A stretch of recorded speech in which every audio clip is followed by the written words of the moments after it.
చిన్న సమస్య వస్తే వస్తే చాలు ఎంత చింత కలిగి జీవిస్తామో కదా.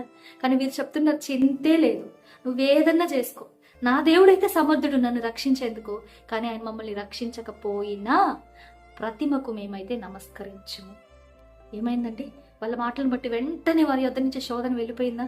కాదు కదా. ఒక్క అంతగా మండుతూ ఉన్న ఆ యొక్క అగ్నిగుండము, ఆ యొక్క మంటలు 7 అంతలుగా పెంచాడంట. ఎన్నంతలుగా?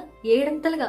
దేవుడి కొరకు నిలవబడదాం అనుకున్నప్పుడు సమస్య ఏమైపోతుంది? ఇంకా తీవ్రతరం అయిపోతుంది.